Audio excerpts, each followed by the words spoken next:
Good morning, Carlos. This is number 7 calling. I'm not going to be able to do the rendezvous with the Roddenberry Nine today.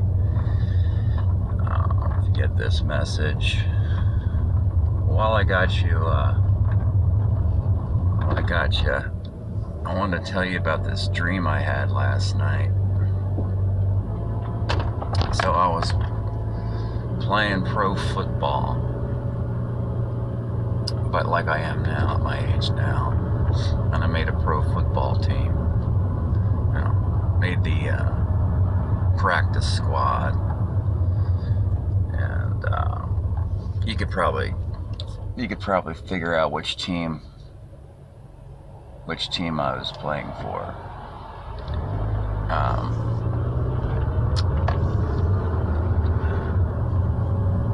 And it was opening night, and my position was tight end, which was strange, being 5'11 and a half, 185 pound, undersized tight end. But it was opening night, and over the weekend, this is Monday Night Football. Over on the weekend, 2 of our tight ends pulled up with injuries. So I got promoted from the practice squad to the 53-man roster. And then just before kickoff, I got promoted to the active roster. So I was active for the game, and this was on Monday night. And we were playing Houston, because they had the antler things in their helmet. It's like the horns, the flag, the American flag on the flag horns, the Houston flag horns, I think is what they were called. Anyway, and I got into the game. I only made the team, because I was amazing in interviews, bullshitted my way through it all. I was really good on the whiteboard, and they never actually had me run a 40, so they didn't know how I actually could play. And I knew if I actually did get into a game, I'd be horrible. But there it was. We get into the game, and it's third quarter. We're down by a couple points. And, it's 4th and 1. We're down on the goal line, and they substitute me in for my first play of the game. And I remember the play. It was X cross Y flip boner 81 with a crunch pull. The crunch pull is your protection. X, I'm the Y, inline, tight end. And flip boner means I flip left, quarterback student body right type thing. Okay. So the snap, quarterback takes the snap, rolls right, fakes the pitch to running back, trails right, throws left to me. And who thinks to cover a 50-ish, 5'11 and a half, 185 pound tight end, right? So I'm wide open. I catch the touchdown. We catch the touchdown. We get the lead. I'm off the field. That was my only play of the game. We hold on. We get the win. It happened so fast. My only play. And then the weirdest part of the dream is on the way home, I head home to a house I used to live in one city, but now this house is in a different city. And I have 10 roommates in this house. And I'm excited to get home to watch the highlight show. Because, the play happened so fast, I didn't even get to feel, I wanted to see it. I wanted to see the highlight. I wanted to see me on TV. So I'm excited to get home, you know, and the big house is all buzzing. I get in the first room, and there's 3 of the roommates are in that first room, and I said, hey, I made the football team. And they're like, nah, come on, man. No, I did. I mean, I got promoted to the active roster, and I got in the game. I got to play, and they're like, yeah, man, come on, we don't believe you. We'll put the highlight show on. It's about to come on in a few minutes. Just put the highlight show on. And they're like, we're watching Kojak, man. We're watching Kojak. So that's all right. So I move into the next room. I mean, it's a big Victorian house. It's got, 8 bedrooms, 3 stories. I go into the second room. There's a couple in there, and they're making out. And, they're well past third base at this point. And, they're watching porn. And I'm like, forget this. This is not gonna work. So then I go into the third room, and there's like 4 people in there, and just hanging out, talking. The TV's off. The TV's off, and I'm thinking, oh, this is great. So I'm like, hey, turn the TV on. I mean, the highlight shows come on. I got in the game tonight, and I scored a touchdown, and we won. And they're like, come on, man. And I'm like, it's the same thing as the first one. The first room, they're like, they don't believe me. And I'm like, yeah, just turn it on, you'll see. And we argue and go back and forth and all this stuff, and I just want to see the play. I just want to see my play. I scored a touchdown.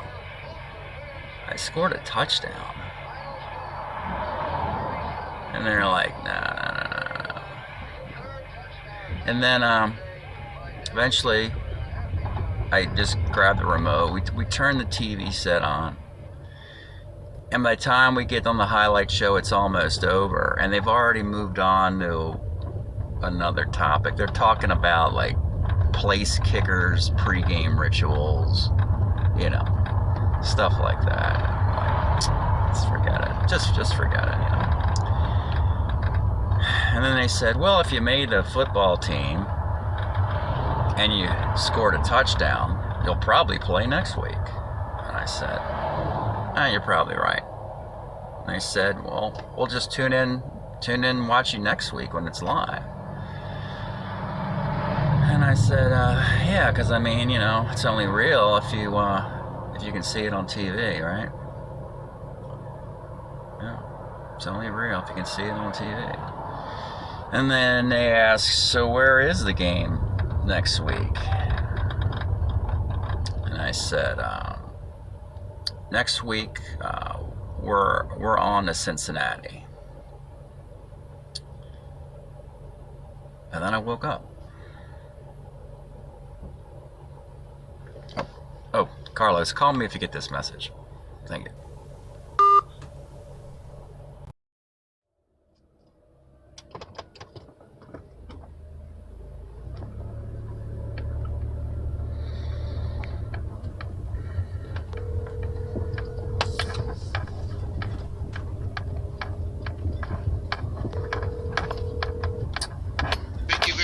For calling Illich, we are not home at the present time. Please leave your connecting phone numbers and we'll be happy to return your call. Goodbye. Good morning again, Illich. This is number 7 calling. Roddenberry Nine is not going to meet today. We need to cancel again. Sorry about the inconvenience.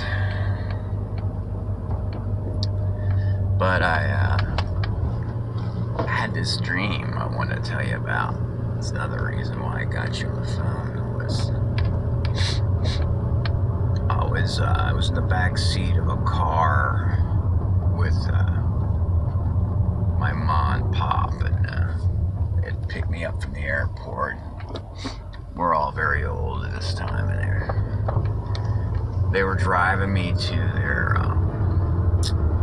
senior living center, which was out in the burbs, in the suburbs out there, you know. It's like Cracker, Bungle, and Golden Coral, and, you know, IHOP and all that business.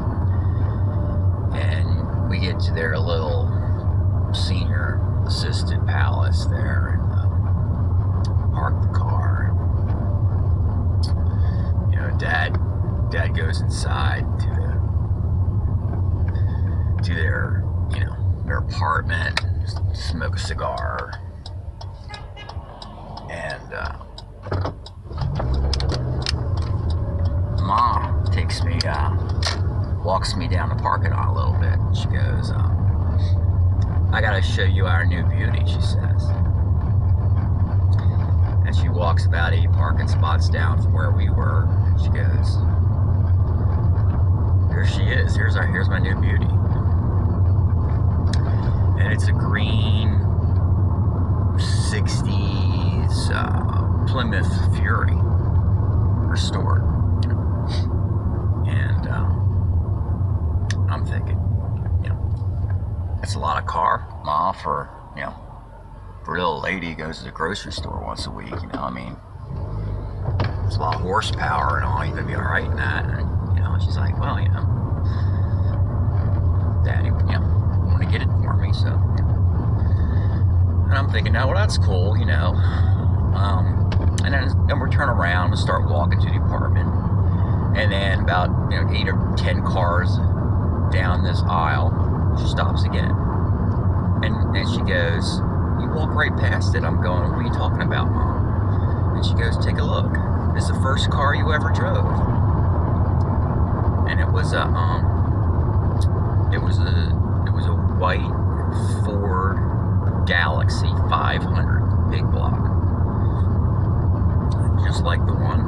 That was the first car I drove when I was 16, as a matter of fact. She's like, yeah, Pop gets them out of auto dealer. Yeah. Okay. I'm like, all right. I'm thinking to myself, I'm like, Mom, how many parking spots do they allot you here at the senior living center?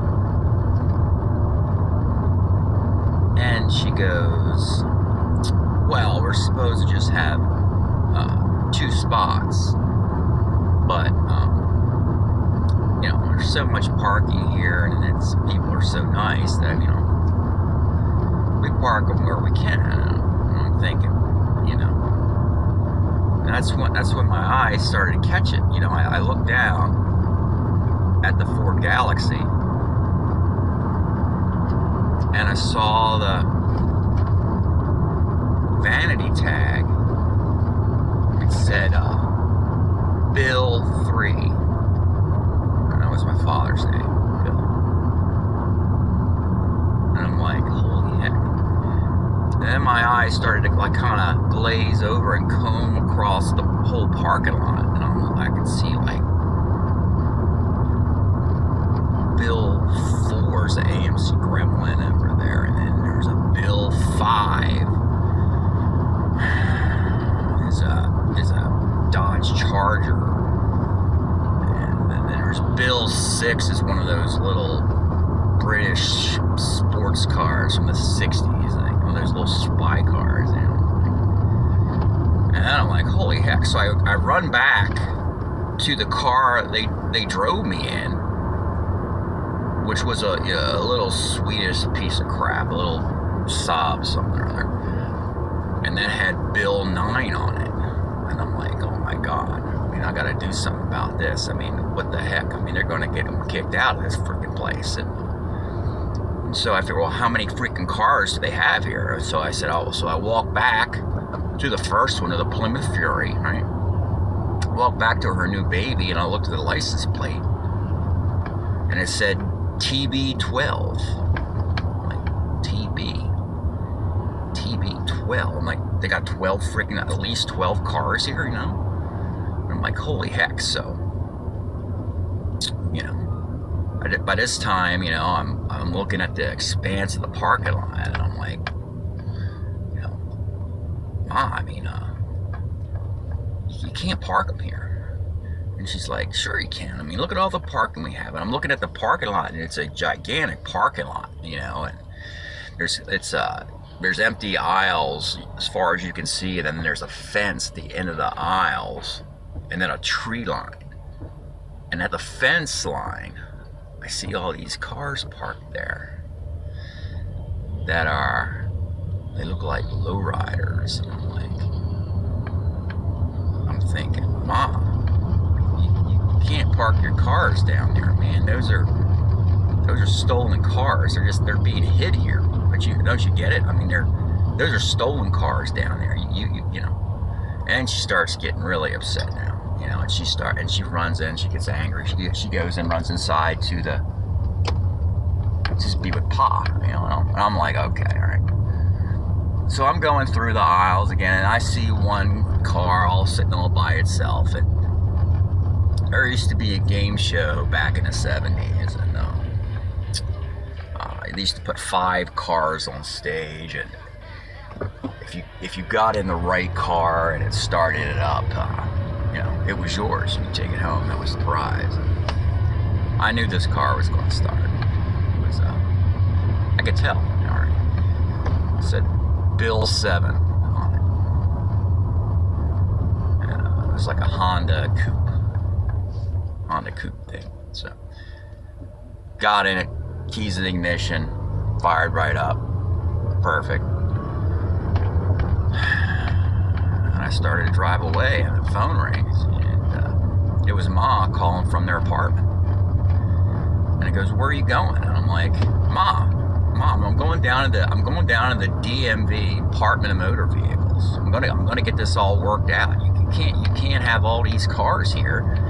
I'm going to get the vanity tags replaced with regular tags, and then the people who own the senior living center won't know they're your cars, and they won't get you evicted, you know, or get your cars towed at least, you know. I'm like, you can't, you know. And that's when I realized that she had the speakerphone on, making this call, and I could hear Dad in the background. He was crying, and I was like, "Oh shit, you know, right? Jeez Louise, you know." And then I go, "So Pa, where's Bill 1? You know, where is number 1?" And then they hung up on me. Kept driving down the road, saw the DMV coming up on the left.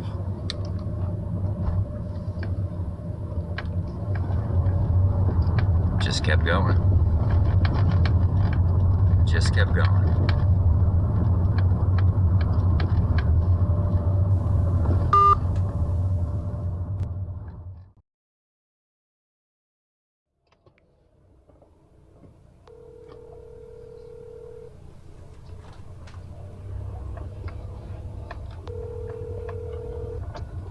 Thank you very much for calling Illich. We are not home at the present time. Please leave your connecting phone numbers and we'll be happy to return your call. Goodbye. Good morning, Carlos. This is number 7 again. As you know by now, the Roddenberry Nine is not going to meet.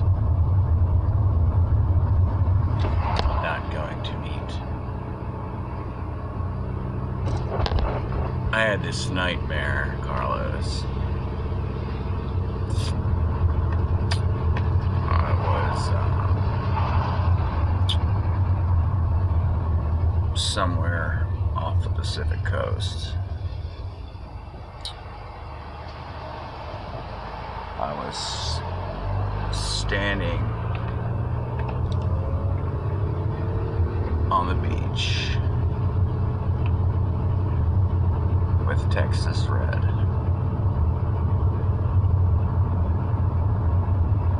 He had spotted a white pyramid said he'd been placing the white pyramids along the beach and all the other, you know, areas.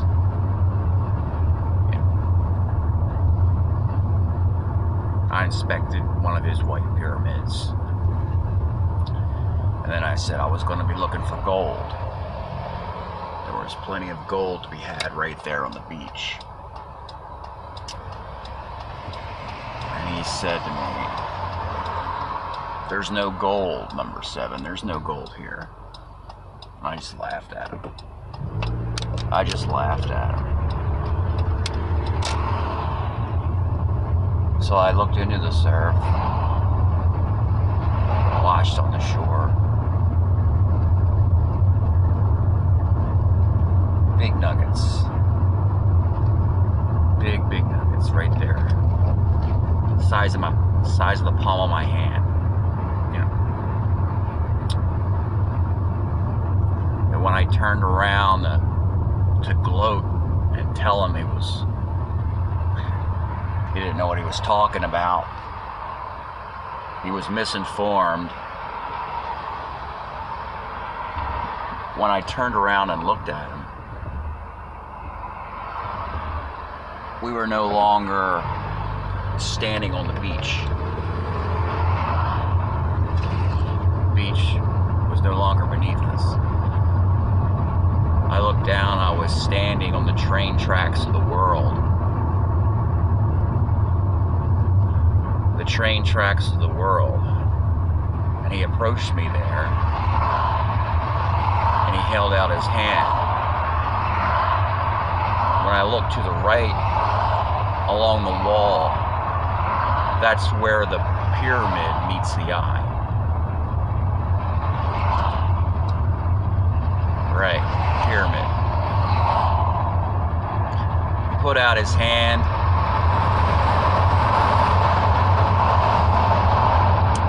Put his hand out. He knew what I had in my pocket. I pulled out the first nugget, but when I pulled that nugget out, it wasn't gold anyway.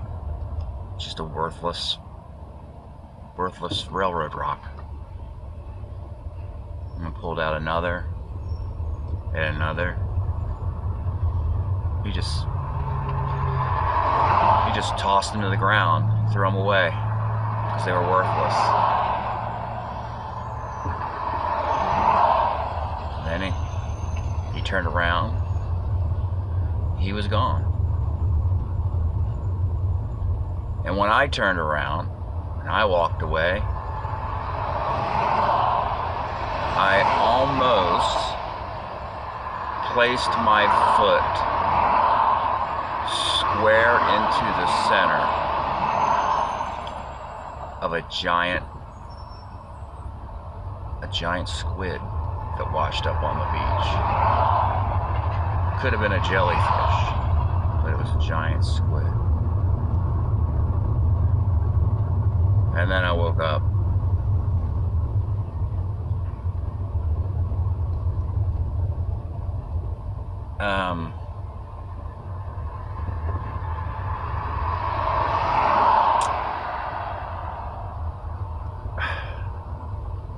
Never mind.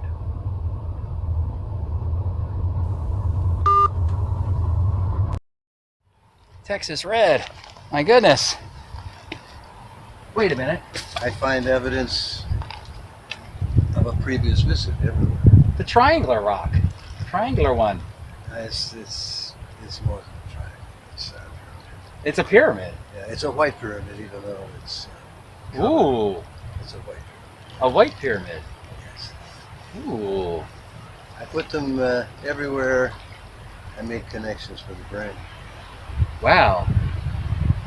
Everything's are photons and waves. I can see it. I can see it. Yeah.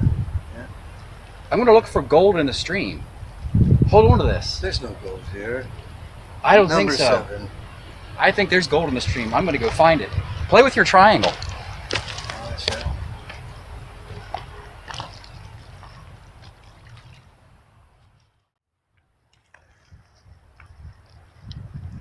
The Texas Red said there's no gold in the stream.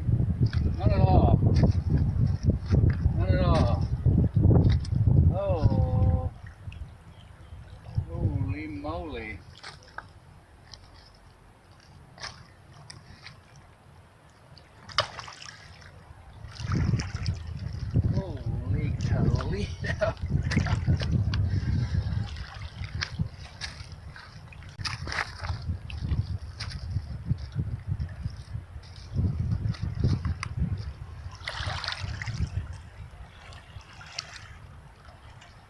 My goodness. It almost bit me. Almost bit me. Good Lord.